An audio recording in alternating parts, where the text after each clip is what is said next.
dengan tema meneguhkan Islam rahmatan lil alamin. Waktu dan tempat kami persilahkan untuk Gus Pak. Assalamualaikum warahmatullahi wabarakatuh. Waalaikumsalam warahmatullahi. Alhamdulillahirabbil alamin. Allahumma shalli wa sallim ala habibika Mustafa ka nabiyina Muhammadin wa ala alihi washabihi asma'in. Amma ba'du.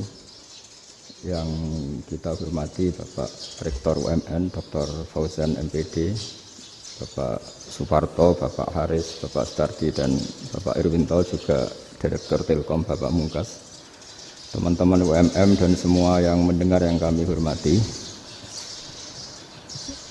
Ini ngaji itu harus objektif itu jujur. Jadi bisa saja korbannya ayah saya, bisa rektornya, bisa semuanya, tapi korban dengan makna yang bagus. Karena di antara saran Al-Quran, Allah ngendikan kalau belajar atau mencari nasihat atau mencari kebaikan apa saja, itu diistilahkan walau ala anfusikum awil walidaini wal aqrabin, meskipun ketentuan itu merugikan kamu. Jadi ketentuan apapun yang merugikan kita harus tetap kaji, meskipun itu tidak menguntungkan kita. Karena banyak problem, mulai dulu sebenarnya problem itu. Orang yang wakam da'in yadda'i annahu da'a ilallah, tapi hakikatnya yad'u ila nafsi. Jadi banyak da'i yang mengklaim dirinya mengajak ke Allah dan Rasul, tapi sebetulnya hakikatnya mengajak ke kelompoknya sendiri. Saya ini termasuk kiai yang masih orisinil. Artinya orisinil gini, suatu saat atau kapan saja saya kok sudah tidak laku jadi kiai, asal Islam jalan tetap senang. Karena nggak penting yang populer saya apa enggak, itu tidak penting, yang penting agama ini tetap jalan. Sama, negara ini harus jalan siapapun presidennya. Ya, ini penting saya utarakan karena perbedaan antara nafsu dan komitmen beragama itu tipis sekali. Sehingga dulu pernah ada cerita, ini bukti keadilan Rasulullah SAW. Pernah suatu saat Nabi itu ngaji, yang ngaji seperti ini. Terus ada pemuda dengan cueknya ngelewati masjid yang sedang dipakai Nabi ngaji. Singkat cerita semuanya ngomel ya, bergumam. Celaka betul pemuda itu, ada Nabi ngaji kok tidak ikut ya. Tapi Nabi secara besar hati ngendikan, ini ada di beberapa kitab di Fadhailul Kasbi, keutamaan kerja. Kata Nabi, pemuda itu mau mencangkul di lahannya. Jika dia mencari nafkah untuk keluarganya, untuk kebaikannya, maka itu bagian dari ajaranku. Jadi Nabi berbesar hati bahwa kerja seperti itu bagian dari ajarannya. Jadi tidak harus datang ke majelis ngaji. Dan bisa saja yang sedang hadir itu ya orang yang hindari istrinya minta belanja, dari ngaji terus benar dituntut belanja kan gitu. Mungkin anak-anak UMM yang kesini daripada tengok-tengok yang Malang bosen jalan-jalan ke Rembang gitu. Ya, jadi nggak mesti benar juga niatnya gitu. Jadi ya sama itu. Jadi kalau di dunia kiai yang masih orisinil itu, nafsu itu benar-benar dilatih. Maka masyhur dalam cerita ada orang perang sama Ali radhiyallahu anhu. Ketika perang ini sangat semangat, tapi ketika orang itu meludahi dan Sayyidina Ali ini tersinggung karena diludahi, Sayyidina Ali langsung angkat tangan, sudah perangnya nggak usah diteruskan karena saya marah sama kamu sekarang demi nafsu, karena kamu meludahi saya, padahal saya tadi motifnya demi Allah dan Rasul. Jadi sangat tipis bedanya kita emosi karena diri kita dan emosi karena Allah dan Rasul. Sehingga ketika diludahin ini terus beliau mikir, jangan-jangan perang saya karena saya diludahi. Nah, yang hilang dari peradaban modern adalah Allah itu tidak begitu hadir di hati kita. Saya sering cerita di mana-mana, teks hadis itu sebenarnya berbunyi gini, ini hadis sahih. Mangka na yu'minu billahi wal yaumil akhir fal yukrim jarohu. Ada yang fal yukrim jarohu doifahu, ada yang fal yakul khairan aul yasmut. Siapa yang iman dengan Allah dan Rasul maka harus memuliakan tetangganya, memuliakan tamunya. Dulu itu ada seorang ulama dipanggil anak muda, dibully terus sekarang. Wahai kiai, datang ke rumah saya. Datang kiai itu. Setelah sampai ke rumah orang itu, silakan kiai kembali ke rumahnya. Saya tidak butuh kiai. Kiai itu dengan riang kembali. Setelah di rumah dipanggil lagi. Pak Yai, silakan datang ke rumah saya. Datang lagi. Ya senyum-senyum kiainya santai. Wah, nggak jadi butuh Pak Yai. Silakan kembali lagi. Sampai 3 kali. Oh itu kalau rektor digitukan marah itu. Dosen marah. Kiainya santai. Santai, senyum-senyum, rileks. Ketika ditanya, kenapa Pak Yai tidak tersinggung? Jawabannya unik. Anak muda, saya ini senang sekali nuruti perintah Allah, disuruh menghormati tetangga. Sehingga ketika Anda manggil, ya saya datang. Ketika Anda nyuruh pulang, ya saya pulang. Saya senang sekali nyenangkan tonggo. Dan itu perintah Allah, jadi tidak ada hubungannya dengan kamu. Wah, pemudanya nangis minta dimaafin. Kalau kita kan enggak, kita ini dosen, kiai, mungkin kita doktor, mungkin kita profesor. Tapi kita ini sering didikte oleh orang bodoh. Kalau orang bodoh itu jengkel, lo kita ya jengkel. Lo kamu jengkel, dijengkelkan orang bodoh itu namanya terdikte. Itu bodoh apa pinter? Wah itu tidak pinter sama sekali. Kalau betul-betul kamu pinter, hanya bisa didikte oleh Allah Subhanahu wa Ta'ala. Jadi antara hukum Allah apa? Wa ahsin man asa'a ilaika, berbuatlah baik sama orang yang berbuat buruk sama Anda. Itu dikteannya Allah. Kalau dikteannya orang-orang bodoh kayak dimangkel ben mangkel, terus kamu mangkel. Itu bodoh apa pinter? Nah, problem kita kekinian adalah wong pinter wong bodoh itu podo-podo bisa didikte oleh sekelilingnya. Terus karuan wataknya perempuan seperti itu, wataknya anak-anak seperti itu, kita didikte. Anak-anak jengkelin kita mangkel, berarti kita didikte oleh orang bodoh. Makanya agama itu unik, kadang ngendikan wa ahsin man asa'a ilaika, kadang wasil man qata'aka, sambunglah orang yang memutus kamu. Karena dengan demikian kita hanya didikte oleh Allah Subhanahu wa Ta'ala, bukan didikte oleh hukum sosial. Cara Jawane nak ngapiki tangga sing apik akeh tunggale. Berbuat baik sama yang berbuat baik pada kita itu, mbok orang fasik ya seperti itu, maling ya seperti itu, sama. Tapi kalau berbuat baik sama orang yang berbuat jelek sama kamu itu baru luar biasa. Dan memang tagnya hadis wa ahsin man asa'a ilaika, berbuat baiklah sama orang yang berbuat buruk sama kamu. Jadi nggak boleh orang didikte. Makanya ngaji di sini diantaranya saya akan cerita dalam sebuah hadis sahih, dalam hadis hasan yang diriwayatkan Imam Tirmidzi, ada kalimat dari Rasulullah SAW. Dawe Nabi, la takunu imma'atan taquluna in ahsanan nasu ahsanna wa in dzalamu dzalamna walakin watti'u anfusakum in ahsanan nasu an tuhsinu wa in asa'u alla tazlimu. Kamu jangan jadi orang yang mudah diombang-ambingkan oleh orang sekeliling kamu, yaitu kamu mengatakan jika orang baik ke saya akan baik, jika orang buruk ke saya juga akan membalas buruk. Itu namanya Anda didikte. Tapi berkomitmenlah kamu akan berbuat baik meskipun orang lain berbuat buruk. Nah sekarang logika sosialnya begini, kalau di Indonesia itu ada 1000 kiai, ada 1000 profesor yang ingin membenahi Indonesia, rata-rata orang awam itu semau gue, terus mereka mendikte kita, perilakunya nggak simpatik, perilakunya jengkelin, terus 1000 profesor ini ikut jengkel, itu kira-kira jadi solusi apa goblok bareng? Sama 1000 kiai ini ikut jengkel, ini jadi solusi apa goblok bareng? Goblok bareng. Nah problem sekarang kita ini biasa didikte orang bodoh. Nah makanya ciri khas orang muslim itu kata Nabi, mangkana yu'minu billahi wal yaumil akhir. Jadi baik tetangga karena perintahnya Allah dan Rasul. Pentingnya apa? Bedanya karena berbuat baik ini perintahnya Allah, mbok tonggo apik lah kita tetap apik karena perintahnya Allah dan Rasul. Begitu juga dengan hubungan dengan istri, dengan anak. Bojomu lagi cerewet lah ya tetap apik.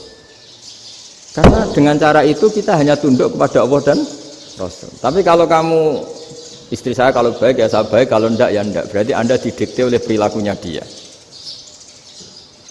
Itu latihan, ya kalau dalam bahasa pondok, latihan jadi wali itu yang paling berat. Nabi itu kalau sama orang munafik itu sabarnya Masya Allah. Padahal Nabi berso kalau orang itu orang munafik. Karena dengan cara seperti itu, bahwa kebaikan Nabi pada seseorang itu atas perintahnya Allah dan Rasul, bukan atas nama servis. Kalau Nabi hanya baik kepada Abu Bakar, itu mungkin orang bilang, wis adune wong Abu Bakar baik sama Nabi. Tapi kalau Nabi baik sama orang munafik, Abdullah bin Ubay bin Salul, itu kalau nggak perintahnya Allah dan Rasul itu nggak bisa. Nah ini cobalah berlatih seperti itu, sehingga kita tidak mudah didikte. Ya saya ulang lagi, nggak mudah apa? Didikte. Maka di antara kebaikan Allah dan Rasul adalah bahkan orang dolim saja diberi jatah rahmat. Makanya tadi seperti mukadimah yang dibaca Pak Haris tadi, agama ini rahmatan lil alamin. Orang yang dolim saja dapat jatah apa? Rahmat, apalagi yang soleh. Nah kemudian yang perlu dicatat, kenapa kita menjadi enjoy dengan Islam? Islam itu adalah agama yang tidak didikte oleh materi. Jadi kalau Anda ingin makan enak, mungkin kalau pikiran kebanyakan orang, anak-anak muda yang milenial, yang gaul, ingin makan enak ya makan yang disukai. Misalnya sate atau bakso Malang atau apalah. Kalau orang-orang yang jadi wali gak gitu cara berpikir. Ini yang masih orisinil. Ditanya, ini dunia baru kesulitan makanan, baru resesi. Cara makan enak gimana? Jawabannya lucu. Ya gampang, idamuhu alju. Idam itu lauk. Kalau kamu ingin makan lauknya paling enak apa? Alju. Kamu harus lapar banget. Sampai kalau puasa itu melihat tempe itu wah luar biasa. Tapi kalau kamu nggak puasa, air putih itu nggak menantang. Tapi kalau puasa, tempe air putih itu menarik dan Anda tetap lahap. Apa? Karena lauk terbaik adalah alju, yaitu lapar. Nah tapi kita ini enggak, kita ini kayak orang bodoh.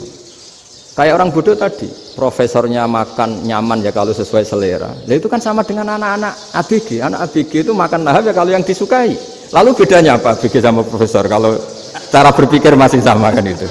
Kiainya juga gitu, kiai makan enak kalau yang disukai, kalau enggak. Lalu bedanya apa kiai sama orang awam? Orang awam juga gitu, makan lahap ya kalau yang disukai. Nah ternyata perilaku kita ini yang pintar sama yang bodoh sama mas.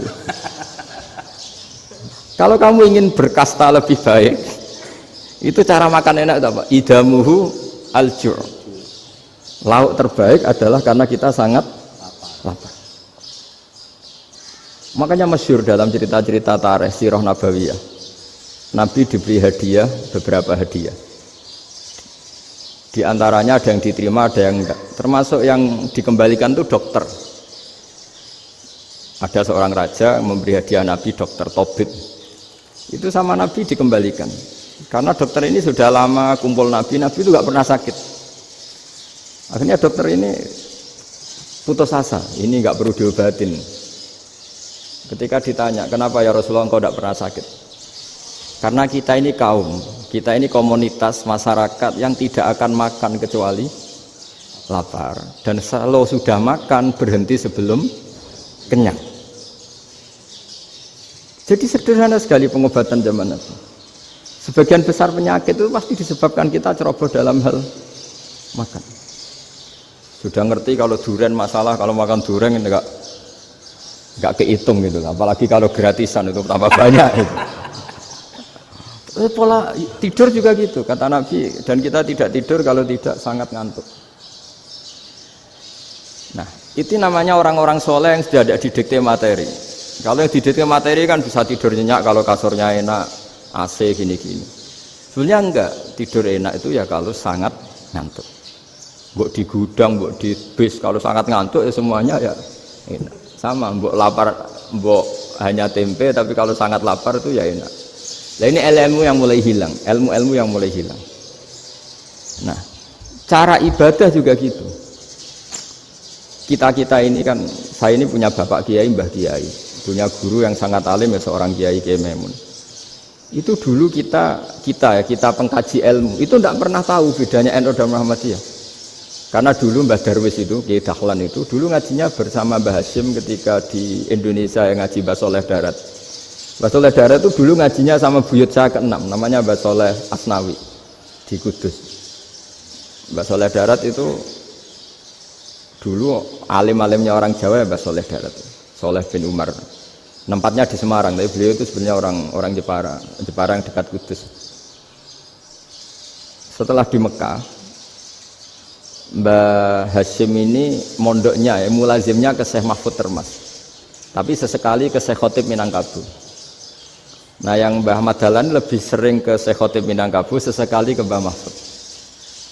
Singkat cerita, karena Syekh Khotib Minangkabau sudah modern ya, terlibat organisasi dunia. Pas itu beliau pengagum Muhammad Abduh, pengagum Rasid Ridho, sehingga bawaannya Mbah Dahlan itu lebih pergerakan karena beliau lebih ngidolakan Syekh Khotib. Nah Syekh Khotib sendiri sebenarnya orang Minangkabau. Jadi beliau namanya Muhammad saja sebenarnya. Jadi menantunya orang Arab. Oh itu dicibir mertuanya ini karena punya mantu orang Jawa, orang ndak Arab. Singkat cerita terus si mertuanya bilang gini, kamu jangan pernah bilang kalau orang Arab itu mansa kanal Arab, orang yang bertempat di Arab. Walakin man takallama bi arabiyyin fasihin, tapi orang bisa ngomong Arab secara fasih. Singkat cerita, kalau kamu tidak percaya, nanti suatu saat menantu saya kalau Jumatan, tidak usah kamu kasih tahu, langsung suruh jadi khotib. Nggak usah kamu kasih tahu, sarannya tidak usah kamu kasih tahu. Kalau sekarang kan enggak. Kalau dosen mau jadi khotib kan mengumpulkan materi dulu.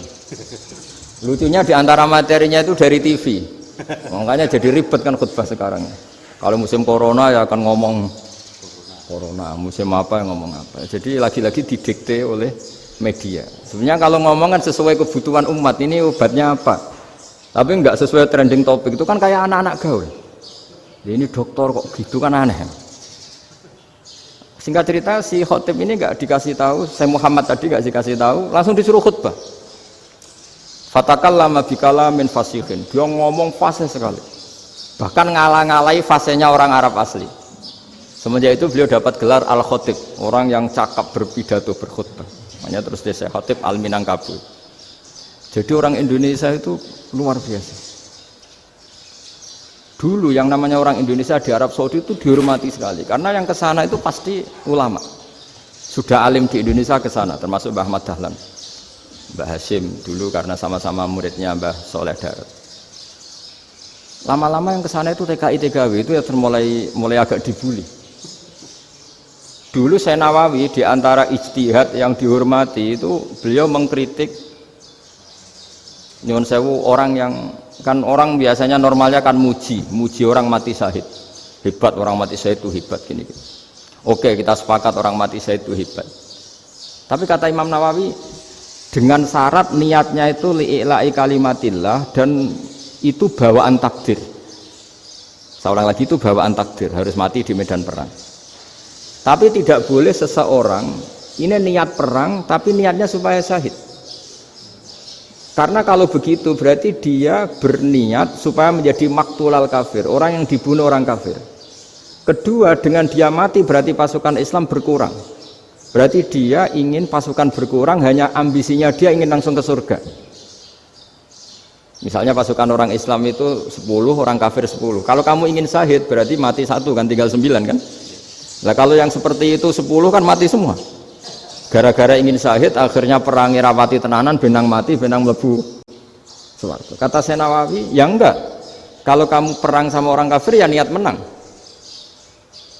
Dengan niat menang ini kamu ingin li'ila'i kalimatillah. Tapi kalau kamu ingin syahid berarti kamu menuruti keinginan nafsu kamu nang cepat masuk surga.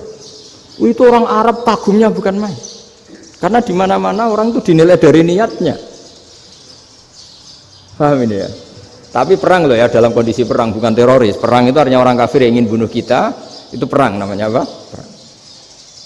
Dulu orang cerita syahid itu hanya pokoknya syahid itu hebat, pokoknya syahid itu hebat. Syahid di medan perang itu hebat, pokoknya syahid di medan perang hebat. Tapi ketika Syekh Nawawi memberi penjelasan ilmiah, jika kamu perang ingin cepat mati, ingin cepat syahid, artinya ini untuk pemenuhan diri kamu, karena kamu bayangkan langsung masuk surga. Kamu lupa bahwa dengan kamu dibunuh, kekuatan Islam berkurang. Akhirnya beliau memberi penjelasan, syahid itu bagus, itu sebagai takdir. Hanya takdir itu kita perang yang ingin menang, tapi takdirnya mati. Jangan dibalik, oleh perang rapati tenanan, benang mati, nang lebu. Itu yang pertama, termasuk ulama yang pertama memberi penjelasan itu Syekh Nawawi. Akhirnya melahirkan kekaguman yang luar biasa dengan tafsir Munirnya itu.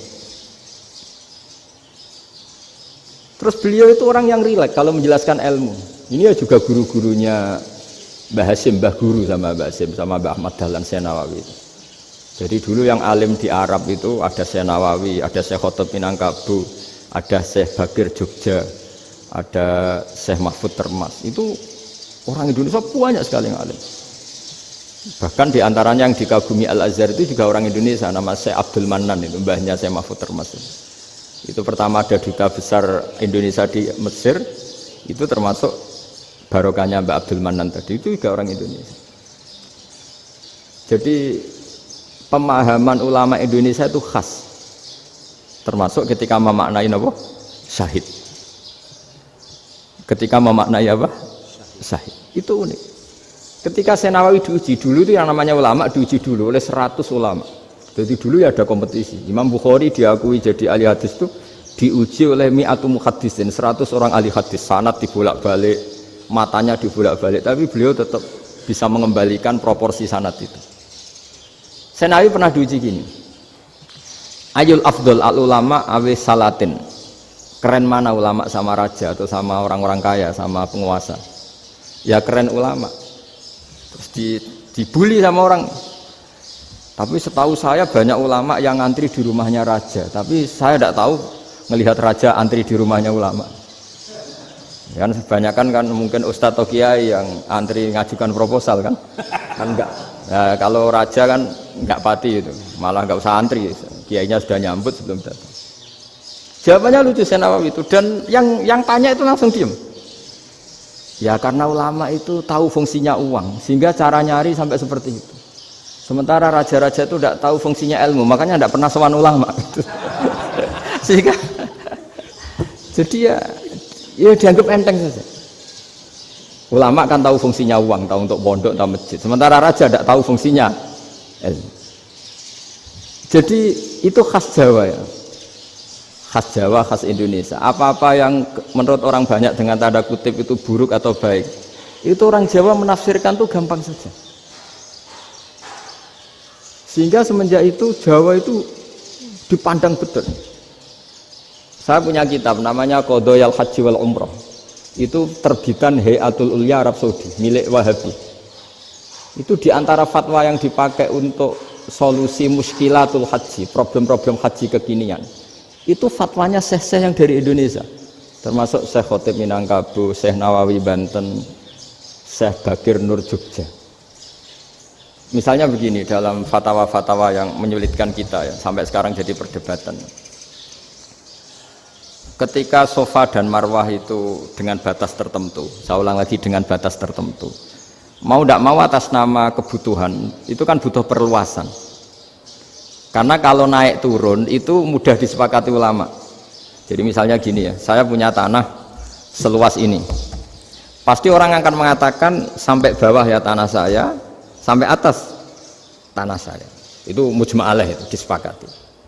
Sehingga Nabi ngendikan al-Ka'bah min tuhumil ardi ilas sama Ka'batun. Ka'bah sampai ujung bumi, sampai ke aras semuanya Ka'bah. Sehingga tidak ada perdebatan ulama ketika Masjid Haram ditingkat, kemudian yang di atas sholat tetap dia menghadap Ka'bah, tidak harus diluk melihat di bawah, enggak, karena Ka'bah sampai langit. Sama tanah Anda kamu tingkat sampai 10, enggak ada tetangga protes karena bawah sampai atas tanah Anda. Tapi kalau diperluas, tanah Anda kamu luaskan setengah meter saja atau 3 cm saja, iso geger mbek tonggo. Karena di mana-mana batas itu ya tadi, kalau atas bawah miliknya, kalau samping enggak.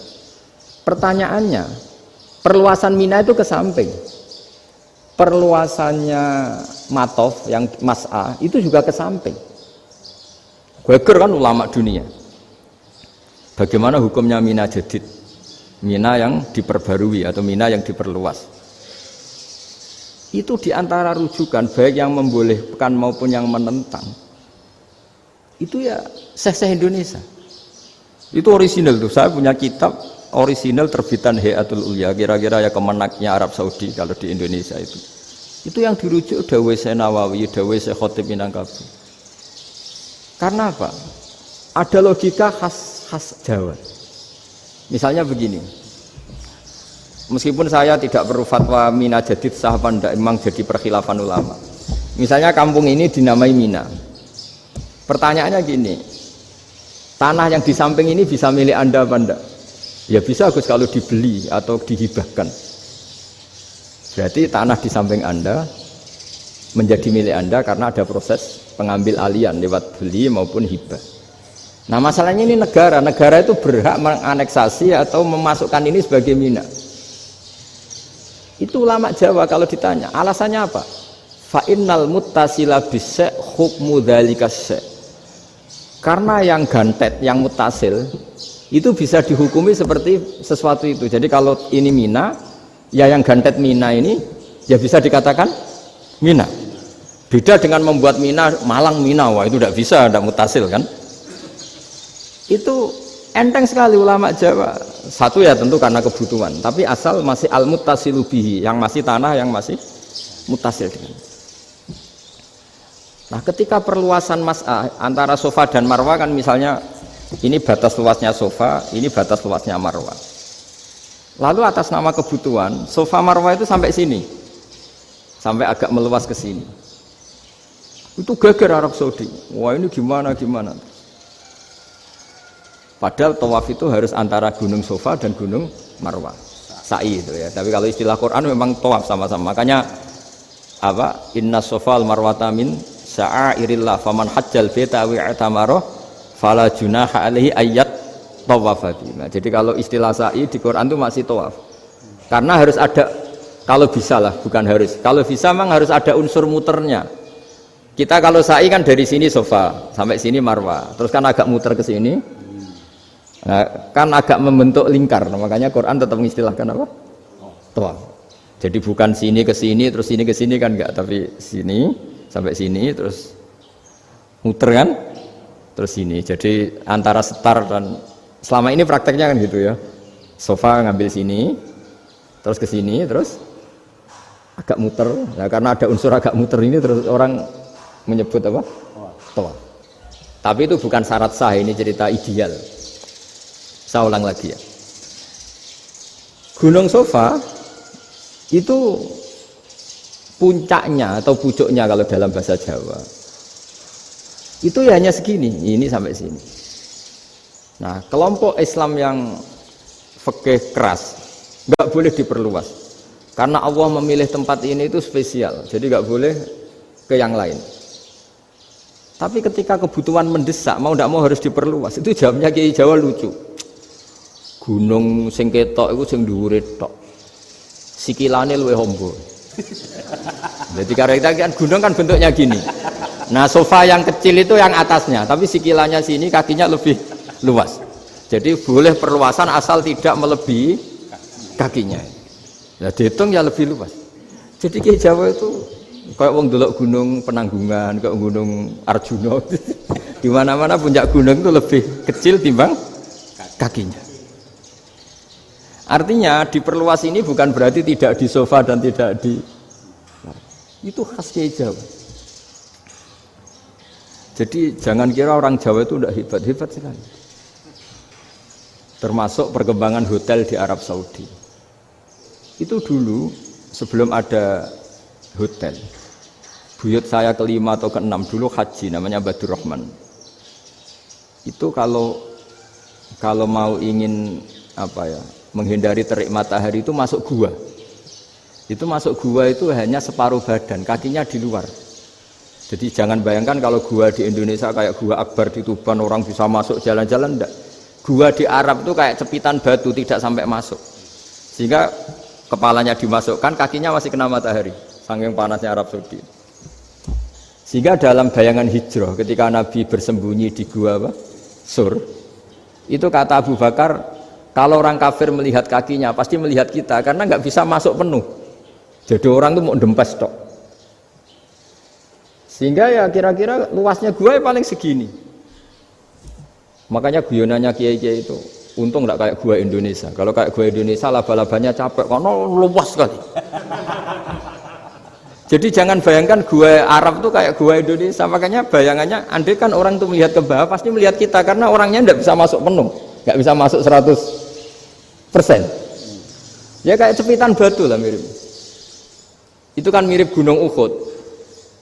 Gunung Uhud kata Rasulullah, nanti kalau kamu perang itu di atas, menang atau kalah di atas. Musuh biar di bawah. Dengan di atas kamu bisa manah.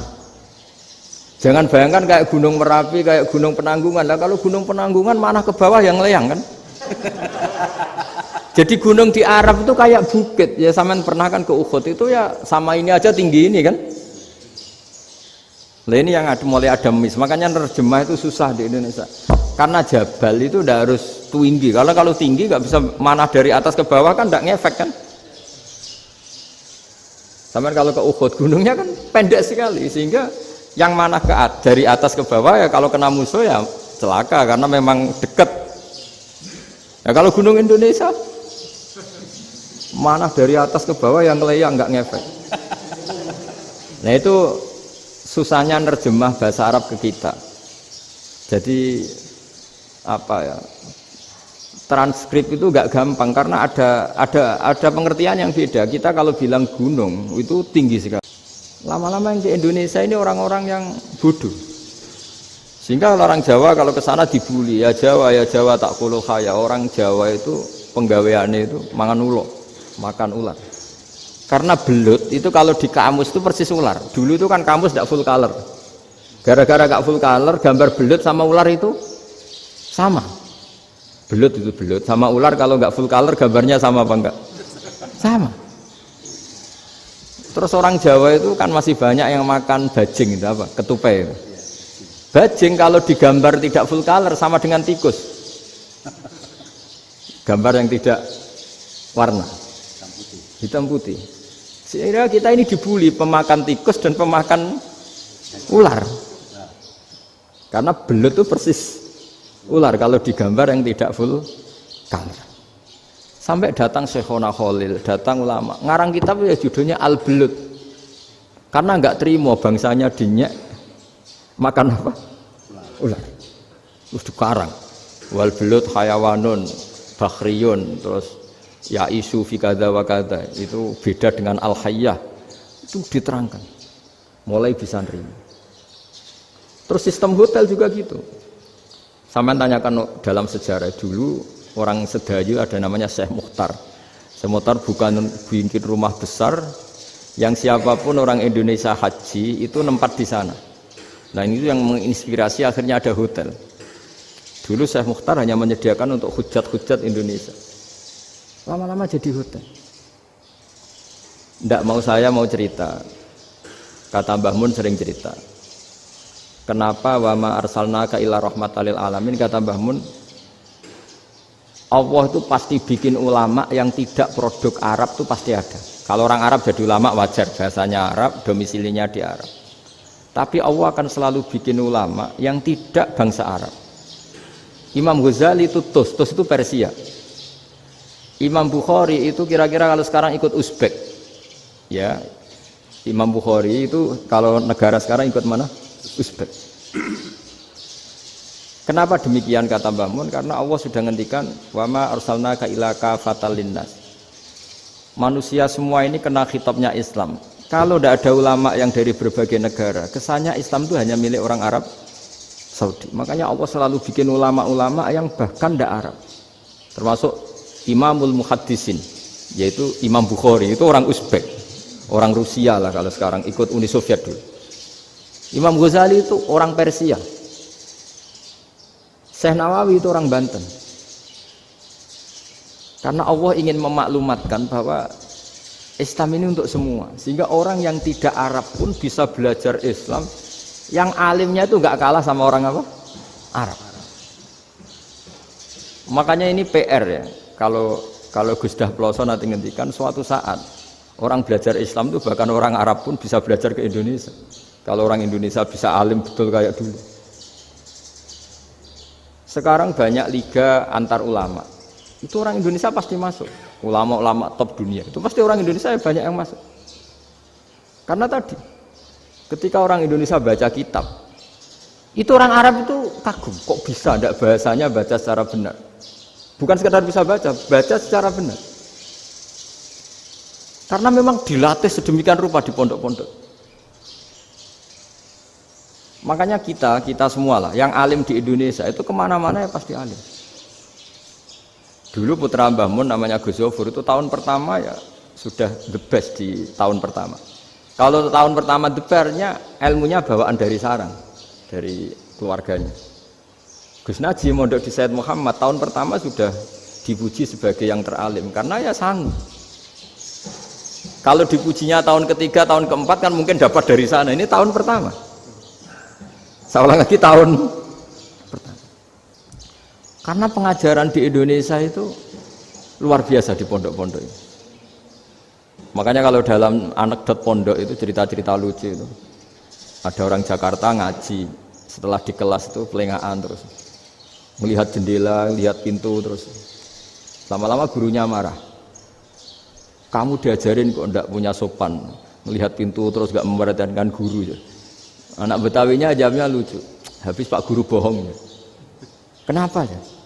Kamu Pak Guru bilang Ja'a Zaidun, Zaid datang. Tak lihat enggak ada yang datang. Setelah itu contoh nasab kan ro'a itu Zaidan. Saya melihat Zaid. Saya enggak melihat Zaid. Contoh ketiga yang jar kan maror tu Zaidin. Saya berjalan ketemu Zaid. Pak Guru diam di situ enggak jalan-jalan. Jadi saking detailnya Indonesia dia cari. Kalau rofa Ja'a Zaidun. Kalau nasab ro'a itu Zaidan. Kalau jar maror tu Zaidin. Nah si murid Betawi ini karena pertama sekolah ngiranya gurunya itu cerita Zaid datang, makanya dia lihat pintu terus mana katanya datang kok enggak datang-datang.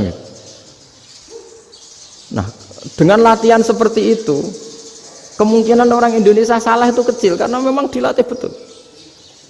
Saya ulang lagi karena memang dilatih betul. Sehingga ketika orang Indonesia ini yang cerita seorang wartawan. Ini kisah nyata, kali ini tidak anekdot, kisah nyata. Ada wartawan internasional meliput Ramlah itu di Gaza, di Palestina. Wartawan Indonesia ini hanya bisa bahasa Inggris. Dijak ngomong bahasa Arab, terus dia bilang saya tidak bisa. Saya tidak bisa, saya bisanya ngomong Inggris. Tapi apa yang terjadi setelah sholat, si Indonesia ini jadi imam pakai sholat jariah lagi. Baca bismillah benar, bismillahi jar karena mudhof ilaih. Terus ketika iktidal ya benar, Rabbana lakal hamdu mil'us samawati wa mil'ul ardi benar. Ketika tahiyat ya benar, at-tahiyatul mubarakatuh sholawat. Sama orang Arab ini diambungi. Orang Arab kalau senang orang itu dicium. Kamu tawaduk, sebenarnya kamu itu ahli bahasa Arab. Karena orang Indonesia sekali sholat itu nggak ada yang salah. Meskipun benarnya karena hafalan, tapi bagi yang ahli nahwu itu hebat. Misalnya kita kalau ngapalkan kan bismillahi, bismijar karena ba, Allahi jar karena mudhof ilaih, ar-rahmani jar karena sifat, ar-rahimi karena sifat, alhamdu rofa karena mubtada, lillahi jar karena ada huruf jarli, robbi jar karena sifat. Sebetulnya tidak karena pinter, tapi karena hafalan. Tapi orang Indonesia hebatnya itu benar terus. Rabbana lakal hamdu, ya kan, alhamdu rofa, terus mil'us samawati ya rofa karena sifat. Sehingga terus orang Indonesia kalau sholat di Timur Tengah itu dipuji karena makhrajnya ya benar, rofa nasabnya juga benar. Nah itu di negara lain tidak ada nggak Indonesia.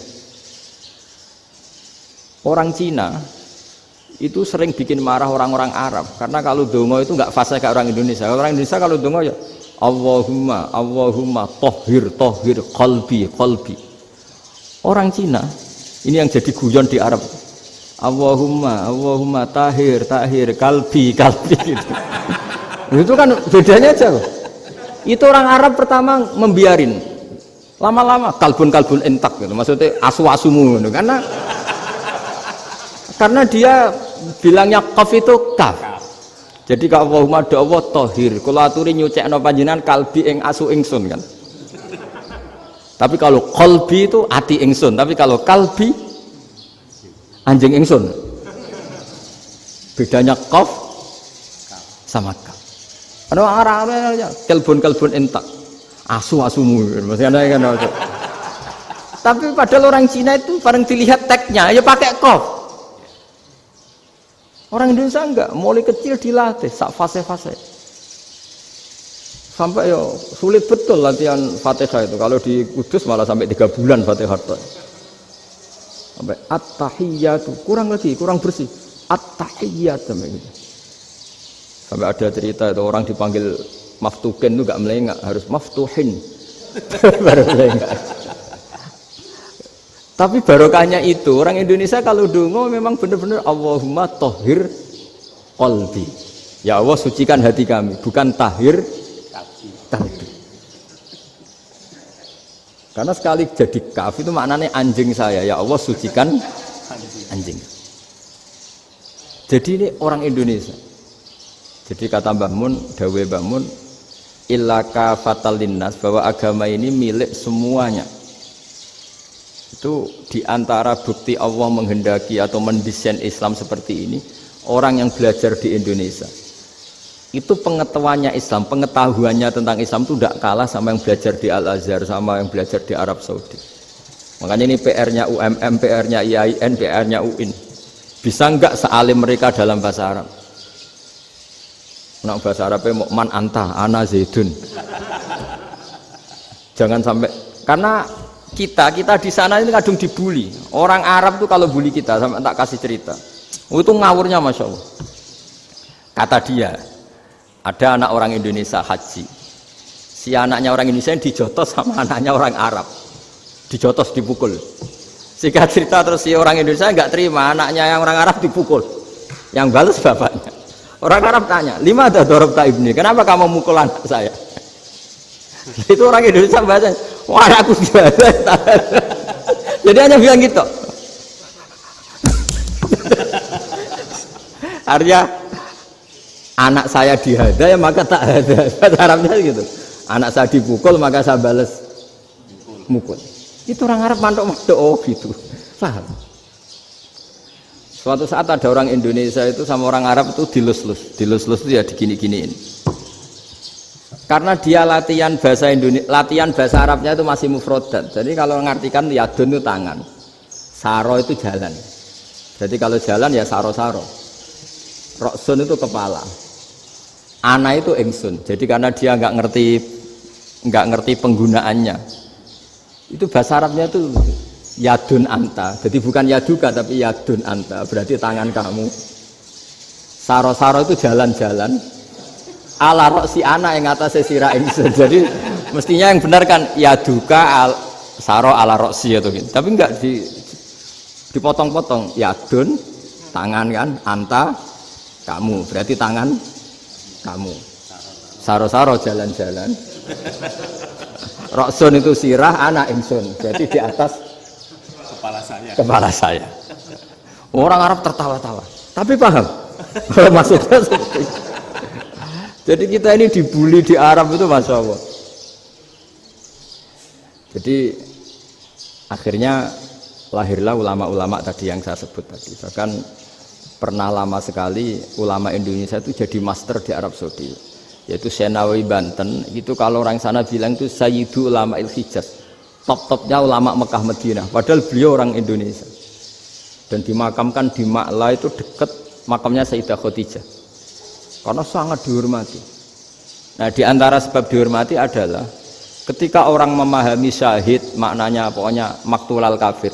Syahid itu adalah orang yang kalau perang itu mati di medan perang. Itu Imam Nawawi merinci secara detail. Kalau dia perang supaya tujuannya mati syahid cepat ke surga, berarti dia nuruti hadzun nafsi, ingin cepat ke surga. Tapi dia lupa bahwa dia dengan terbunuh pasukan Islam berkurang kekuatan. Maka syarat perang yang benar adalah ya ingin menang. Di mana-mana perang ya lillahi kalimatillah, supaya kalimat Allah itu menang, jangan ingin kalah. Soal dia mati takdir, tapi jangan ingin mati. Wah, itu terus dikagumi. Ternyata memang, oh iya ya, kalau pasukan Islam 10, kafir 10, kita ingin syahid, berarti ya kalau orang ingin syahid kan terus mungkin perangnya ada hati-hati, main ngawur saja terus kalah mati. Sudah kalon satu kan, terkurangi satu kan. Nah kalau semuanya 10 punya niat gitu, nah itu Syekh Nawawi. Syekh Nawawi itu orang yang begitu gampang nerangkan Quran. Bahkan ketika orang Arab kesulitan ngartikan famathaluhu kamathalil kalbi intahmil alaihi yalhas atau tatrubuna yalhas. Orang tomak itu ibarat kayak anjing. Anjing itu kamu kasih makan ya tetap melet, menjulur-julurkan lidahnya, kamu ndak ya ndak. Imam Nawawi ditanya, ma wajhu sibbi, lalu wajah tasbihnya di mana? Beliau menjawab fitoma. Jadi anjing punya dua sifat yang berlawanan. Di bab ilmu dipuji, nggak ada hewan yang mudah menerima ilmu kayak apa? Anjing. Sehingga Quran mengistilahkan wama alamtum minal jawarihi mukallibin. Hewan yang mudah diajari itu oleh Quran dibahasakan sudah menganjing. Karena anjing adalah hewan yang paling mudah apa? Diajarin. Itu diakui oleh Quran wama alamtum minal jawarihi mukallibin. Tapi dia punya sifat yang sangat buruk sekali, yaitu nggak pernah puas. Makanya ketika Bal'am bin Ba'ura, ada tokoh yang kedonyan ya, itu kalau diistilahkan Quran walakinnahu akhlada ilal ardi wattaba'a hawa famasaluhu kamatsalil kalbi in tahmil 'alaihi yalhas aw tatrukhu yalhas. Jadi anjing punya dua sifat yang berlawanan.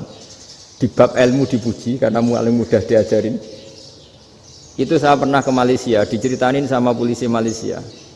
Anjing itu saking cerdasnya itu bisa deteksi CD palsu sama CD bajakan, asli sama bajakan. Itu kan nggak kebayang. Kalau narkoba mungkin masih ada bau khusus ya. Atau mesiu atau bom masih ada bau khusus. Ini enggak. Anjing itu dilatih ngecek CD yang asli sama yang palsu. Oh itu kebablas itu pinternya itu. Itu harganya itu 1 miliar lebih. Paling mahal. Jadi mungkin bisa deteksi ini dosen betul apa abal-abal itu bisa. Itu kiai betul apa kiai pesanan itu mungkin bisa. Itu saya punya kitab namanya Al-Hayawanul Kubro. Itu cerita prestasi-prestasi hewan. Itu yang berkuras-kuras sampai berjilid-jilid. Itu ya cerita anjing. Nggak ada hewan sebaik anjing. Di bab itu ya, di bab sampai ya tadi ada anjing yang sangat loyal sama majikannya. Loyalnya Masya Allah, sopannya Masya Allah. Anjing itu mbok lama berbakti sama sampean, nggak mau tidur di ruang tidurnya sampean, dia tetap tidur di luar. Corong Jawa nggak ngelama. Suatu saat si raja ini minum, wisata minum. Pas mau minum diterjang sama anjingnya sampai tumpah.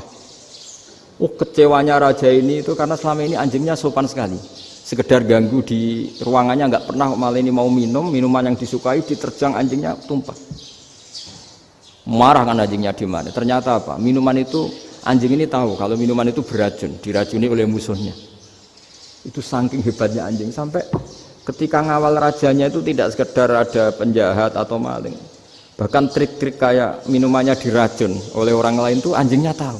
Sehingga pas mau diminum diterjang sampai terus supaya nggak keminum. Makanya Quran istilahkan anjing itu apa? Wa ma 'allamtum minal jawarihi mukallibin. Hewan piaraan yang kamu ajarin nanti sampai sepinter anjing. Makanya Ashabul Kahfi itu ketika ngajak anjing tadi, beliau tidur, anjing itu tidurnya bil wasit, wakal buhum basitun zira'aihi bil wasit. Jadi dia tidur dalam posisi siaga.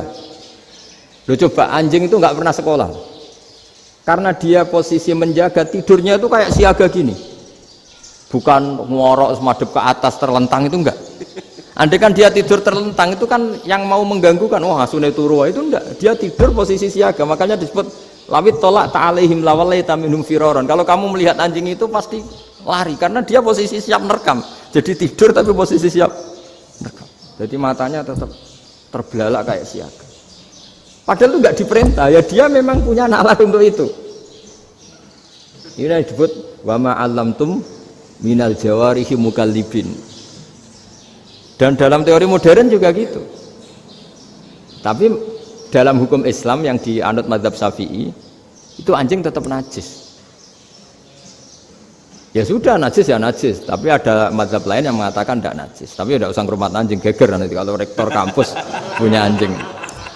Tapi ilmu itu bagus untuk kelangenan kadang. Andai kan tidak ada mazhab Malik, maka kita kesulitan menceritakan Ashabul Kahfi yang hewan piaraannya itu anjing. Tapi misalnya anjing disucikan, kita juga nanti susah menjelaskan hadis Nabi malaikat itu tidak masuk rumah yang di situ ada apa? Anjing.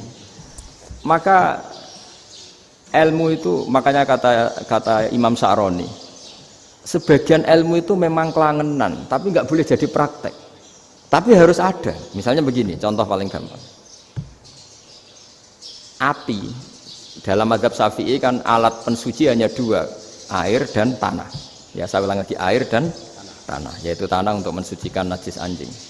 Imam Abu Hanifah menambahkan api. Mazhab Syafi'i itu agak kesulitan ketika ada batu bata dibikin dari tanah-tanah yang bercampur kotoran. Mazhab Syafi'i akan kesulitan karena di situ ada najis yang jadi materinya bata. Hukumnya gimana kalau nanti dipakai masjid? Tapi barokahnya ada beberapa mazhab. Abu Hanifah mengatakan dan api. Jadi apa tadi air, tanah, api.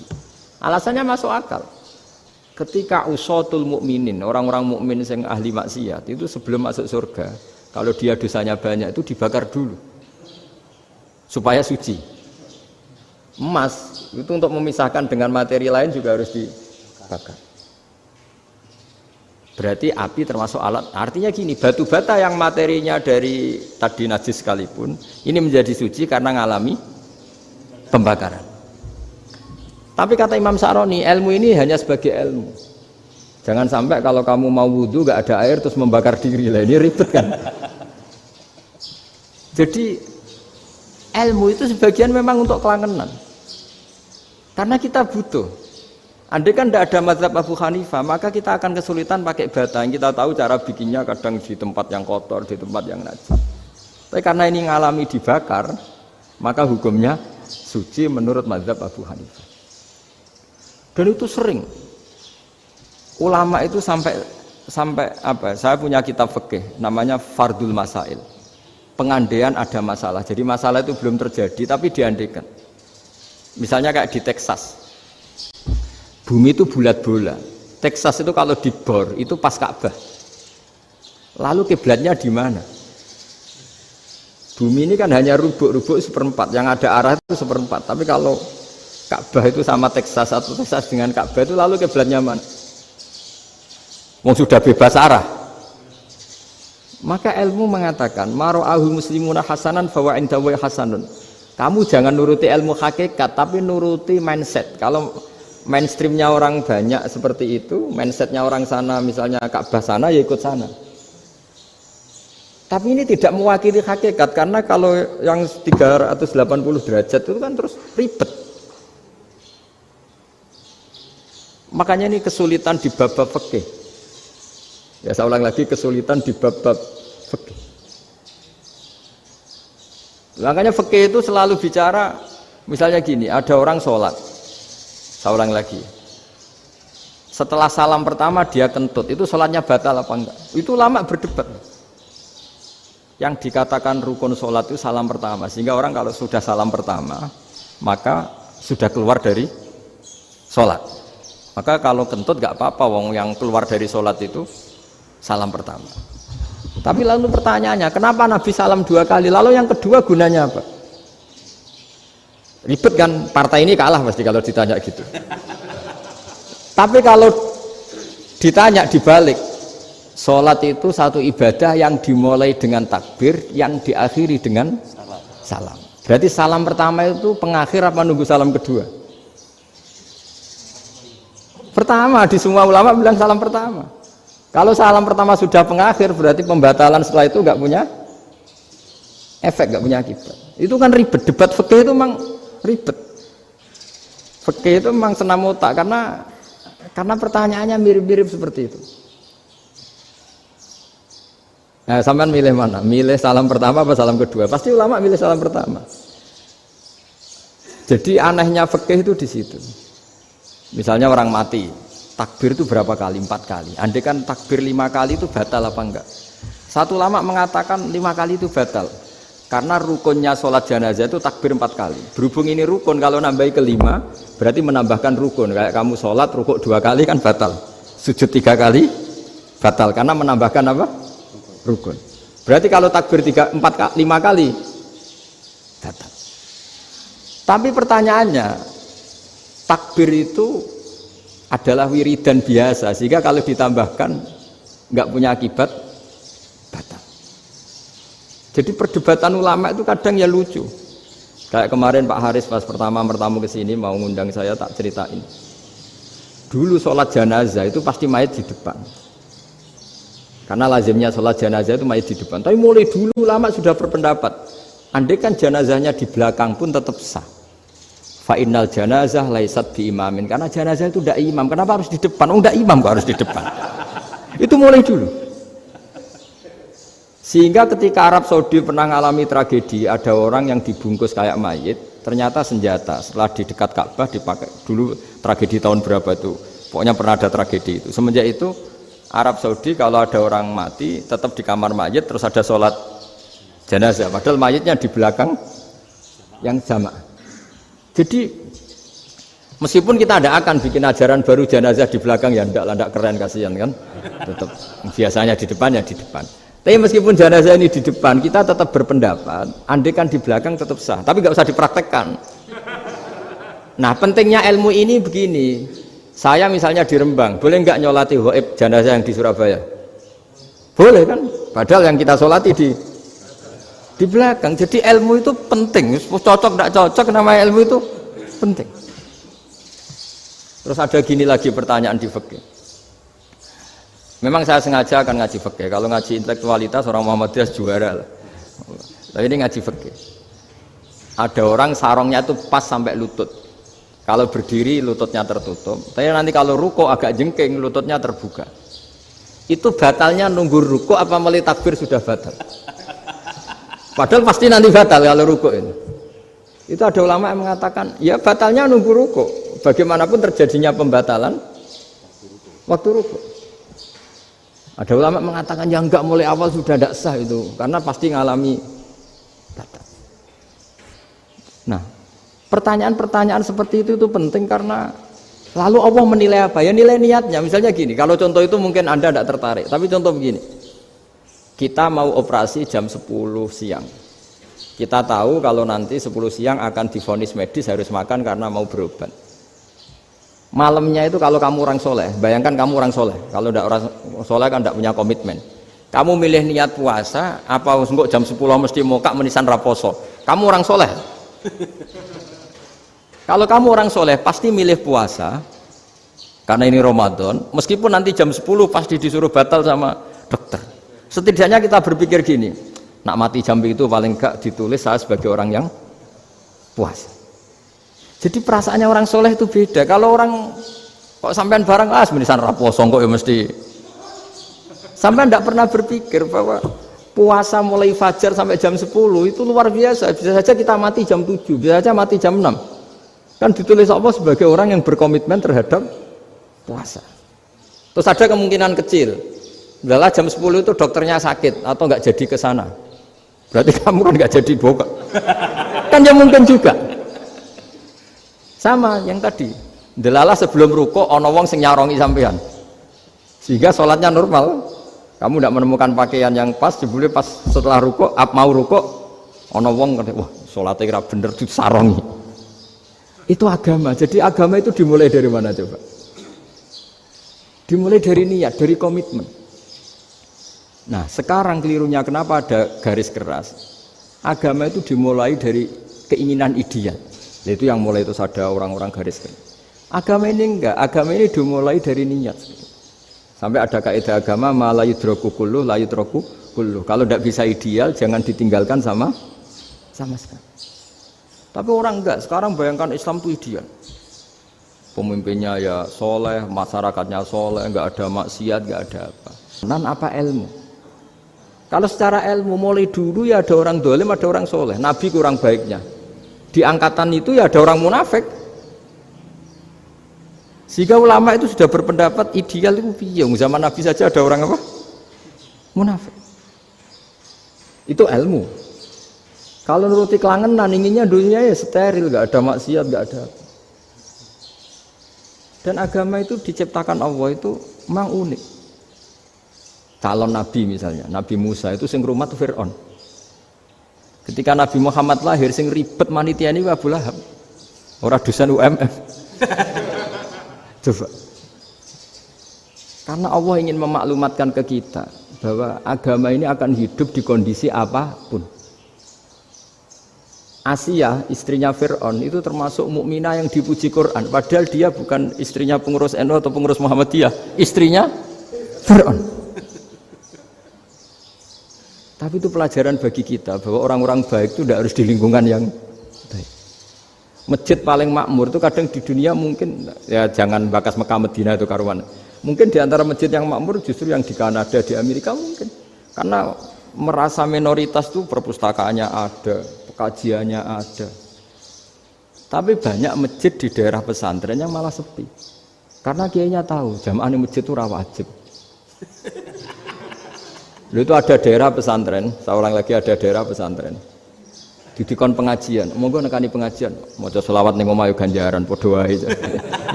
Ribet kan? Mau dibantah itu benar, mau dibiarin ngerusak tatanan. Jadi saya mohon sekali ya, jadi ilmu itu diperbandingkan supaya perbedaan-perbedaan itu biasa. Dulu Imam Malik itu punya murid namanya Imam Syafi'i. Itu dalam banyak hal. Itu perbedaannya tajam sekali. Ya saya ulang lagi, dalam banyak hal itu perbedaannya tajam sekali. Misalnya begini. Ini terakhir percontohan saya fikih, nanti dikaji sendiri. Ada seorang A'rabi, Ja'a A'rabiyun. Ini di hadis sahih diulang-ulang di semua Al-Kutubus Sittah ada peristiwa ini. Ja'a A'rabiyun ila Rasulillah sallallahu alaihi wasallam faqala ya Rasulullah ahlaktu. Qala wa ma ahlakaka? Qala wa qatu imraati fi nahari Ramadan. Ya Rasulullah, saya ini orang yang rusak. Kenapa? Saya ini hubungan intim sama istri saya ketika masih siang Ramadan. Singkat cerita orang ini dihukum berat sama Nabi. Hukumannya adalah karena dia membatalkan puasa ketika dengan hubungan intim. Sama Nabi dihukum, kamu harus merdekakan budak. Wah, tidak mampu ya Rasulullah, saya tidak punya budak.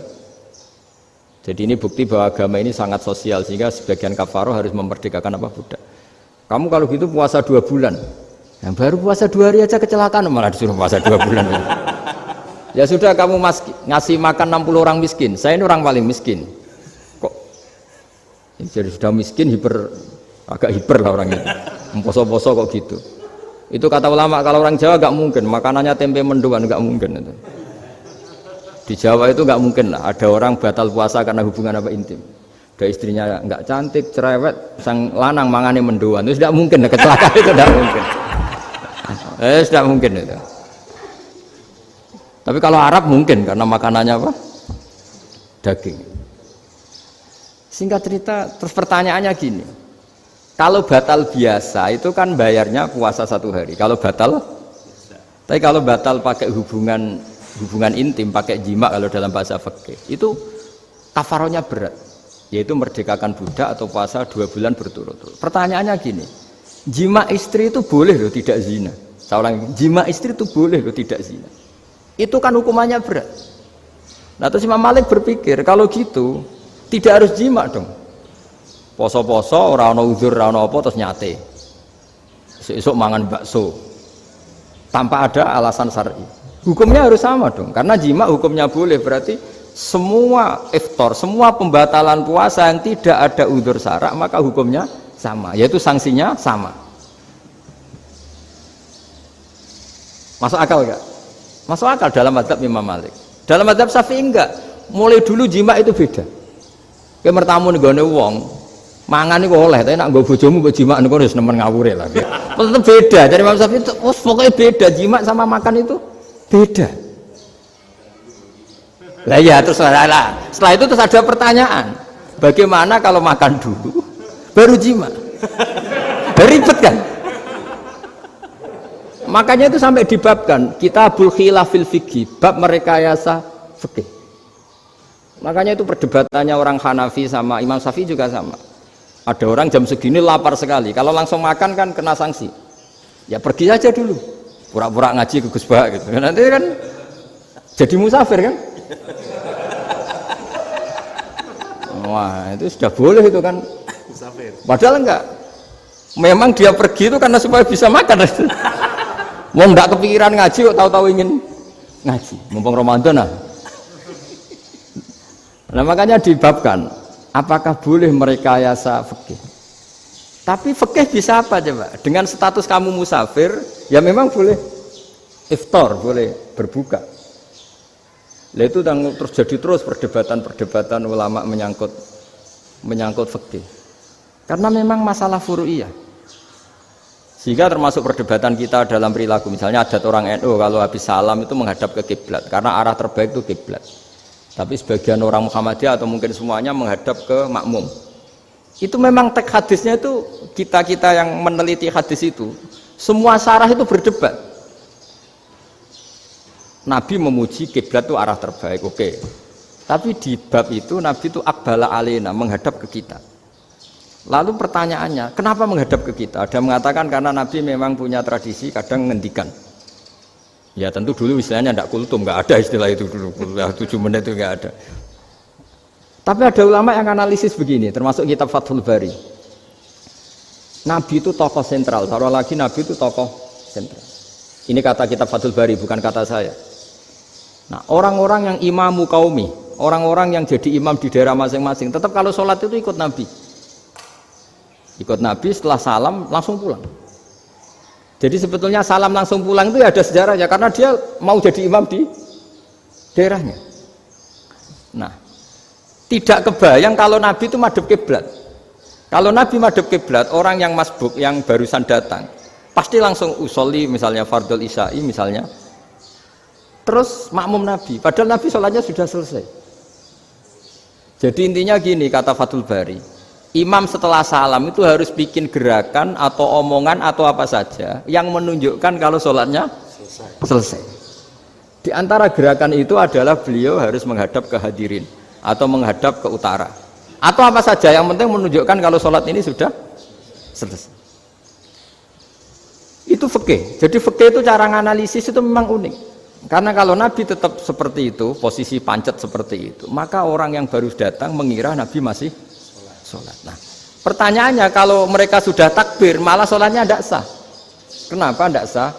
Menggantungkan sholat atau mengikatkan sholatnya dengan orang yang sudah tidak sholat. Jadi menjadikan orang yang nggak sholat sebagai imamnya, kan nggak boleh. Maka Nabi harus memaklumatkan dengan gerakan itu bahwa beliau sudah tidak sholat. Karena orang datang dari berbagai daerah. Jadi nganalisis fikih, fiqhul hadis namanya. Itu ulama itu mau tidak mau debat. Karena pertanyaannya itu kenapa?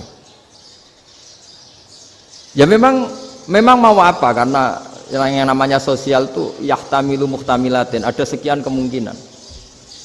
Makanya dalam madhab istimbat itu, ketika Nabi sodakoh pakai tamer, pakai kurma, itu ulama mesti ngitungnya tuh kut. Kut itu makanan pokok. Sehingga Imam Syafi'i mengatakan kalau di Indonesia pakai beras misalnya, karena kutil balad Indonesia itu beras. Oke, Imam Syafi'i mainstream.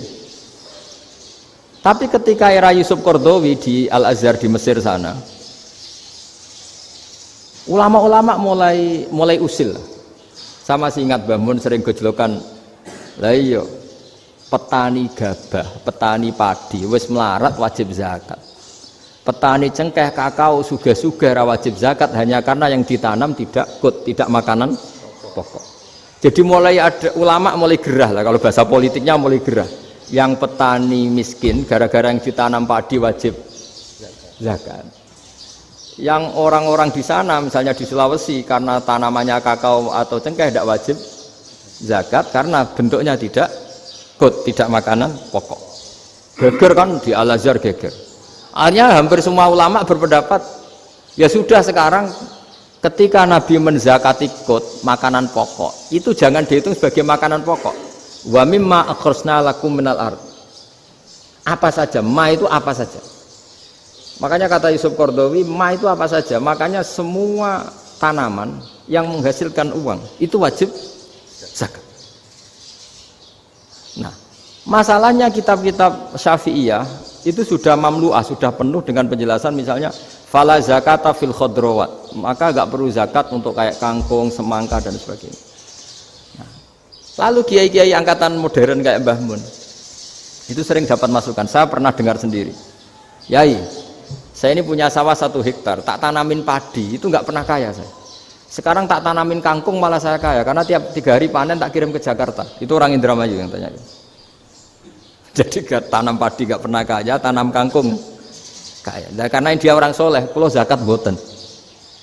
Mau diwajibkan zakat tidak makanan pokok, mau tidak wajib dia kaya. Semenjak itu perubahan di Indonesia ikut. Akhirnya ada zakat, pokoknya asal tanaman yang satu nisab ya wajib zakat. Masih ada debat lagi. Ketika nanam ingin dipanen, itu dia petani apa pedagang? Karena nanti perdebatannya ikutnya zakat zuruk, zakat tanaman apa zakat pedagang. Kalau sampean nggak pernah debat berarti sebenarnya Anda tidak dosen Islam ini. Dosen nggak pernah diskusi fikih apa Islam. Karena saya berkali-kali punya tamu itu begini, Gus saya ini pedagang melon. Tapi dia penanam melon. Jadi pedagang yang agak ingin badi banyak itu caranya gini Pak Rektor. Saya misalnya pedagang melon, daripada saya kulak di pasar atau dari petani sudah mahal, nyewa tanah sekian hektar terus ditanami melon. Setelah berhasil ini dia zakatnya tanaman apa zakat pedagang? Karena dia nanam itu mentalnya sudah pedagang. Padahal nanti zakatnya beda kan? Yang satu 2,5%, yang satu rubul usur sama nisul usur sama usur, 1/10 sama 1/20. Kalau zakatnya zuruk kan 1/10 atau 1/20. Yang satu rubul usur, kira-kira 2,5. Saya ulang lagi ya. Jadi di era modern itu kita jadi bingung, pedagang tapi gayanya petani, petani tapi hakikatnya. Jadi gampangannya gini ya, kalau saya pedagang beras, kok saya kaya raya, itu mendingan nyewa sekian hektar untuk ditanamin beras, padi ya, daripada tengkulak, daripada beli. Akhirnya perdebatannya ini zakatnya pakai apa? Misalnya tebu, misalnya petani tebu. Oh jelas kalau jual nanam tebu itu ingin dijual. Masa apa itu es tebu berhektar-hektar? Nah kira-kira kalau menurut jenengan ini zakatnya zakat apa? Tijarah apa zakat tanaman? Mentalnya tijarah, mentalnya pedagang. Nah ini saya hanya mau cerita. Khilaf kadang-kadang orang angen-angen. Khilaf itu nggak mungkin enggak. Ya sama seperti NU dan Muhammadiyah selalu khilaf awal Ramadan. Itu memang nggak bisa nggak khilaf. Misalnya begini, saya beri contoh ya. Karena kadang yang khilaf juga nggak pernah belajar. Lucu kan? Tak beri contoh ya. 2001 itu abad keberapa coba? Tahun 2001. Abad 21 abad 20? Abad 21. Jadi meskipun terpaut 1 tahun, padahal abad itu 100 tahun. Nah pikirannya orang-orang Muhammadiyah seperti itu. Hilal kalau sudah melewati garis ufuk, meskipun setengah derajat atau 1 derajat itu sudah ikut bulan berikutnya. Sehingga ya sudah meskipun sekian derajat sudah dianggap Ramadan. Nah pikirannya orang NU enggak. Harus ru'yah bil fi'li. Itu sebetulnya lagi-lagi sebenarnya tidak masalah NU dan Muhammadiyah, itu di kitab-kitab ya seperti itu. Kita ini nggak biasa goblok ya. Artinya kita yang keluarga kiai tahunya kunut mazhab Hanafi, tidak kunut mazhab Syafi'i. Tapi tahu-tahu ini mazhab NU, ini mazhab itu aneh itu menurut kita ini anggap apa? Mana ada Muhammadiyah jadi mustahid, mana ada NU jadi mustahid. Jadi sebetulnya orang tahu semua lah kalau Abu Hanifah itu tidak kunut, Imam Syafi'i itu kunut. Imam Syafi'i pernah main di masjidnya Abu Hanifah ya tidak kunut, ditanya kenapa tidak kunut? Jenengan itu presiden kunut, tidak sanggup mati Abu Hanifah, dulu ya biasa aja. Sekarang geger ya karena tidak punya kegiatan. Sebenarnya itu nggak masalah, mulai dulu biasa. Saya teruskan ya. Nah menurut mayoritas ulama nunggu ru'yah bil fi'li. Ru'yah bil fi'li itu gini, mata telanjang bisa melihat karena agama ini menggantungkan perintah itu sama melihat. Kalau kamu tidak melihat itu bagaimana kena hukum? Ibarat gini, Pak Rektor datang ke rumah saya tapi saya nggak tahu, kena nggak saya hukum harus menghormati? Dia datang nggak sembunyi-sembunyi, saya kena hukum harus menghormati ya kalau melihat, kalau enggak ya enggak. Tapi Pak Rektor tetap bilang, tapi saya hakikatnya datang, jadi saya datang saja. Itu kan ribet. Akhirnya ya sudah, itu nggak ada khilaf sampai mati, ada khilaf karena yang satu menggantungkan hukum itu digantungkan sama tahu. Kalau tidak tahu ya, misalnya baju saya ini hakikatnya ada najis, pas sholat saya tidak tahu, sholat saya sah apa enggak? Sah, karena hakikatnya ya memang saya tidak tahu, tapi hakikatnya ada najis apa enggak? Ada. Ya sudah, itu sama-sama masuk akal. Ada lagi khilaf yang senam otak. Fasyamu salasati ayamin fil haji wa sab'atin idza raja'tum. Singkat cerita ada satu pelanggaran haji yang kata Allah kafarohnya itu puasa 3 hari sama 7 ketika kamu pulang, idza raja'tum, ketika kamu pulang. Dalam mazhab Syafi'i yang namanya pulang itu yang haji sudah sampai rumah. Di mana-mana pulang itu ya sampai rumah. Dalam mazhab Abu Hanifah enggak, ketika orang sudah balik kanan dari Arab Saudi, dari Mekah, ya namanya sudah pulang. Misalnya gini, ini Pak Rektor pamit saya, Pak Haris. Gus, Pak Haris mana? Ya sudah pulang kata saya, padahal sampai Pandangan sampai depan. Tapi bagi keluarganya belum pulang. Lalu idza raja'tum ketika pulang itu bahasanya siapa? Bahasa istrinya apa bahasa yang ditamoni? Kamu ditamoni orang, terus tamunya mana? Sudah pulang. Tapi tanyakan istrinya, belum pulang. Khilaf-khilaf gini kok jadi geger itu kan goblok banget maksudnya itu. Jadi biasa, gini itu biasa. Jadi ya karena memang ini bukan masalah akidah, ini masalah furu'iyah, masalah fikih itu masalah furu'iyah. Mau tidak mau harus beda. Misalnya di sholat juga gitu. Wa ayu qu'udin qu'adal musolli sohat sholatu. Duduk dengan gaya apapun itu sholatnya sah. Sehingga sampean kalau haji atau umroh, orang Arab itu jenenge duduk ngenak awak di kursi. Duduk sopan ya hanya orang Indonesia loh. Kalau sholat itu masih duduk ala orang tahiyat. Kalau sampean di Mekah, duduknya pakai apa coba? Kursi ya? Oh enak sholat duduk. Karena memang takbirnya di fikih dengan duduk gaya apa saja sah. Makanya sengenak awak duduk di kursi. Ribet kan? Mau tidak disahkan itu namanya duduk. Mau disahkan masa iya soal Allah kok duduk santai-santai gitu. Tapi mau apa? Ini fikih. Ya sekarang lagi ini fikih. Fikih itu ya sudah ini fikih. Makanya kalau ulama berdebat misalnya Abu Hanifah berpendapat sholat itu wajib baca Fatihah apa asal Quran. Dalam mainstreamnya ya Fatihah karena la sholata liman lam yaqra bi Fatihatil kitab. Tapi cara Abu Hanifah enggak. Faqra'u ma tayassara minal Qur'an, bacalah apa saja yang mudah bagi kamu, asal itu Quran. Sementing gak gending Jawa, gak nyanyi lah gitu. Ya sudah mau apa coba? Jadi ya susah memang kalau fikih itu ya sudah seperti itu. Ada lagi yang masih ekstrim misalnya.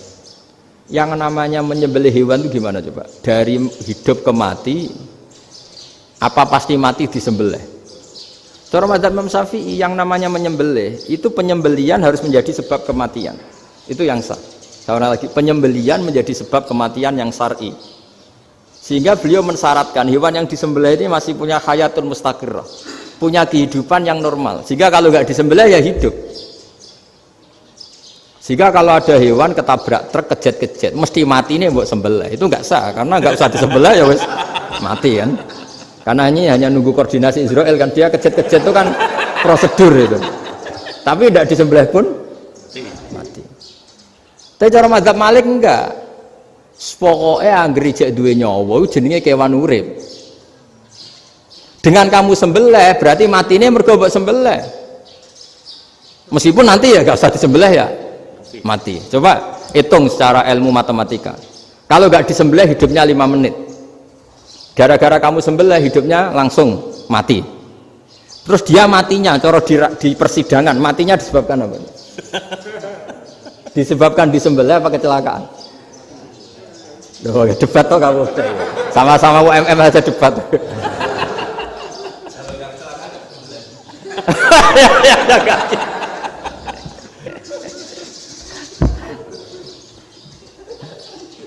Loh, saya pernah mas ngalami nyata itu, saya jalan-jalan sama anak saya pakai motor, sampai di jalan raya gitu ada ayam jago ketabrak mobil, kejet-kejet. Orangnya tanya, Gus ini halal tau ora? Gus kanggo kon halal lah. Suatu saat dia nggak terima kan, tanya, kenapa Gus? Ya nak kiai ra pantes, masuk kewan mesti mati nek tak sembelih, nak kiai pantes kata. Karena aku tahu kamu tuh gak kiai, mesti motifnya itu mergo jago, jajal cilik gak mau tak kokno. Ada kan ayam itu bayi kan gak ditanyakan, kejat-kejat mati rak lah, wong cilik wae. Tapi masalahnya ini kan jago, eman ya. Tapi secara fikih pertanyaannya tadi, hewan yang sudah tidak punya hayatun mustaqirrah, dia hanya punya al-hayat al-ittiroriyah, dia punya harokah ittiroriyah, dia mati kejat-kejat, memang prosedur mati harus seperti itu. Mbok kecelakaan kayak apa, kalau mati kan kejat-kejat dulu. Nah ketika kejat-kejat ini pertanyaannya ini kan hidup apa mati namanya? Enggak, namanya hidup apa mati? Pas kejat-kejat itu hidup. Cara Imam Malik itu hidup. Ya sudah, kalau hidup disembelih ya halal. Karena misalnya nanti kalau nggak disembelih matinya kan 2 menit lagi, gara-gara disembelih mati sekarang. Tetap penyebab kematian itu nyembelih. Penyembelian ini sebab kematian. Tapi kalau Imam Syafi'i enggak, cara berpikir wes nemen, paling roh besok kaget langsung mati. Kalau gitu berarti kamu nyembelih barang mati. Jadi fikih itu kadang unik. Makanya ketika ngitung fikih itu unik ya. Orang keluar mani wajib apa? Mandi kan. Terus Imam Syafi'i ditanya, kenapa kalau orang lahir kelahiran juga harus mandi? Namanya nifas. Fa innal walada waliyun munakidun. Nah, anak ya mani yang menggumpal. Bedanya apa anak dengan mani itu? Jadi fikih itu kadang lucu, di rumah-rumah tenan juga lucu. Keluar mani wajib mandi.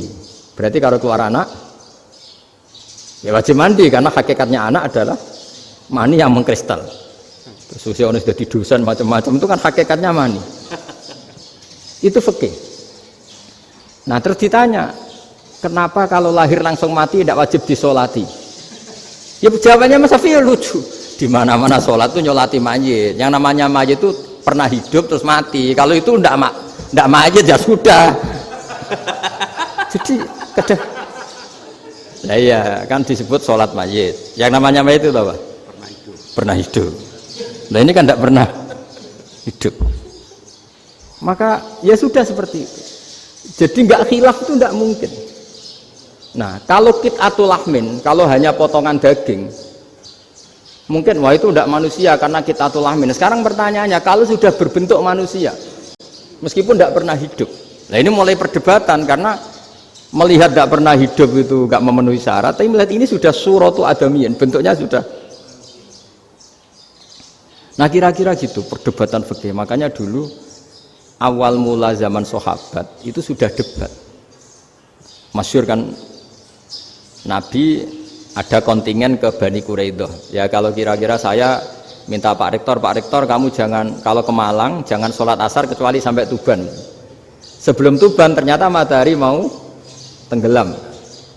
Terus Pak Rektor milih, wah sudah sholat di Bulu. Padahal belum Tuban. Padahal saya bilang jangan sholat asar kecuali di Tuban. Yang Pak Haris enggak, tetap sholat di Tuban meskipun matahari sudah tenggelam. Karena Nabi menyebut Tuban. Singkat cerita, zaman itu kan Bani Quraidah. La tusolliyanal asra illa fi Bani Quraidah. Kalian semua jangan sholat asar kecuali sampai Bani Quraidah. Ternyata di tengah perjalanan matahari sudah mau tenggelam, kira-kira kurang 2 menit atau 3 menit. Sahabat-sahabat, sudahlah kita sholat asar di sini. Kalau sampai sana pasti sudah tenggelam. Separuh sholat. Yang separuh enggak, kata Nabi harus di Bani Quraidah. Ya sudah nunggu di Bani Quraidah meskipun matahari sudah tenggelam.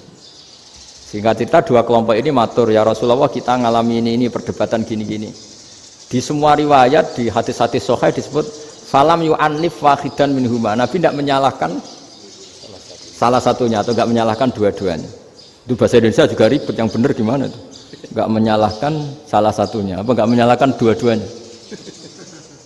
Gimana bahasa benarnya itu? Salah satunya. Salah satunya itu dua-duanya? Ya. Enggak, kalau bahasa Indonesia tidak menyalahkan Kedua-duanya. Kedua-duanya apa salah satunya yang benar? Kedua-duanya. Kedua-duanya. Bahasa Indonesia itu ya kadang ruwet ya. Orang pinter kayak Pak Habibie itu namanya ya orang luar biasa. Nanti sekolahnya orang-orang idiot itu ya sekolahan luar biasa. Orang pinter banget bahasa Indonesianya ya luar biasa. Kalau sekolah untuk orang-orang yang idiot juga luar biasa. Jadi kalau dipuji luar biasa itu gak jelas ini luar biasa ya. Gak jelas kadang bahasa kita ini kadang ya gak jelas. Nah itu gak menyalahkan dua-duanya apa salah satunya? Keduanya, tidak menyalahkan kedua-duanya. Misalnya dibahasakan gak menyalahkan salah satunya, benar apa salah? Benar. Benar, ya sudah benar semua. Jadi itu bukti bahwa ijtihad itu boleh. Saya ulang lagi, bukti bahwa ijtihad itu boleh. Padahal ini jelas yang satu harus sholat asar, padahal matahari sudah tenggelam. Makanya diantara fikih unik itu begini. Saya ulang lagi fikih unik. Saya menyaksikan betul ketika ada orang tanya Mbah Mun saya ini Kopassus. Kadang latihan itu sampai waktu zuhur habis. Saya harus bagaimana? Jawabnya Mbah Mun itu unik. Sementing ojo ngosor sholat. Engkau ya ojo niat jamak. Atok kodok katanya. Singkat cerita terus orang ini diskusi sama saya karena ini ya alim pernah mondok. Kenapa kosor tidak boleh? Karena kosor itu ekstrim, merubah bentuk sholat dari 4 menjadi 2. Maka alasannya harus jelas. Harus jelas itu orang yang latihan di Kopassus itu kan dia sudah berasrama di situ. Berarti dia sudah tidak musafir karena asramanya di situ, sudah mukim. Kalau dia kosor itu merubah bentuk sholat dari 4 menjadi 2. Merubah itu ekstrim. Tapi kalau dia qadha itu hanya mengakhirkan sholat dari waktunya. Kira-kira kalau kamu jadi malaikat ekstrim mana? Merubah sama menunda? Ekstrim merubah kan? Karena 4 menjadi 2. Terus ojo jamak takdim tapi jamak takhir. Itu juga penting. Bagi pengkaji fikih itu penting. Kalau jamak takhir itu salah-salah sithik ora pati apa-apa. Kenapa? Kan mirip zuhur qadha. Kalau jamak takhir kan tapi kalau jamak takdim asar kok di waktu zuhur ekstrim mana? Perubahan takhir sama takdim itu ekstrim mana? Ekstrim takdim karena melakukan sesuatu belum waktunya. Belum waktunya. Jadi itu memang ya memang tadi kajian-kajian fikih itu memang unik. Karena bagi ahlinya, saya ulang lagi, tapi ini saya ulang lagi bagi ahlinya. Makanya ketika Nabi menjamak sholat ketika nusuk, ketika haji itu kata Imam Syafi'i lis safar, karena Nabi pergi jauh karena rumahnya Madinah. Tapi resikonya fatwa itu adalah orang Mekah nggak boleh jamak karena kawasannya nggak sampai 90 kilo lah kalau sekarang mungkin. Tapi kata Imam Malik nggak jadi nusuk, sehingga orang Mekah pun yang haji ya boleh jamak, karena alasan jamaknya karena nusuk, karena haji, bukan karena jarak. Terus diteruskan lagi, kalau karena pergi boleh jamak, memangnya pergi itu kenapa? Karena repot. Nah itu masalah kan, masyakoh. Nah, terus mulai ada orang-orang yang ngawur kan, resepsi jamak, ribet. Wes resepsi duit utangan kan capek. Wah itu sudah jamak. Ribet kan. Jadi kalau sudah illatul hukmi itu sudah mesti bikin masalah. Kalau sudah illatul hukmi itu pasti bikin masalah. Nah, pertanyaannya, jamak itu masih gampang karena bentuknya sholat masih 4. Yang ekstrim kalau qasar karena bentuk sholat 4 menjadi 2. Maka kata Mbah Mun pesennya, nak kue ra mesti benere, jika alasan itu tidak mesti benarnya. Pokoknya sementing tidak qasar katanya. Juga tidak jamak takdim karena qasar ini kan merubah bentuk sholat kan ekstrim. Jamak takdim juga ekstrim karena mendahulukan sholat sebelum waktunya. Kalau jamak takhir kan biasa, kalaupun salah kan mirip kodok. Ya mirip kodok biasa kan. Nah ini saya cerita, jadi fikih itu bagi ahlinya itu memang punya konsekuensi yang seperti itu. Makanya pertanyaannya misalnya bagaimana hukumnya penyembelihan lewat mesin? Ya, ribet kan? Bagaimana nyembelih dari apa ini? Belakang. Saya baca di kitab-kitab nyembelih dari belakang tuh ya hukumnya tetap boleh asal apa itu hulkum dan mari itu terpotong. Tapi pertanyaannya, jangan-jangan ayamnya sudah kaget dulu karena uratnya ini. Makanya perlu ditanya ahli medis, setelah uratnya tercabut ini jangan-jangan sudah berstatus mati. Kan potensi ketika dipotong dari sini, potensi sudah berstatus mati. Makanya, nah kalau misalnya menyembelih dengan dibaca, itu langsung mati juga. Itu tetap ada doktoh, dalam bahasa fikih doktoh. Dia terkaget, begitu, ada doktoh karena nggak bisa bernafas terus mati. Berarti kelangsungannya bangkai. Jadi orang yang pengkaji fikih itu ya seperti itu, memang itu yang ditekuni. Tapi kita sebagai orang awam ya tadi. Nak sing kecelakaan iku wedhus ta ayam jago ngeman, tapi nak pitik cilik ikhlas.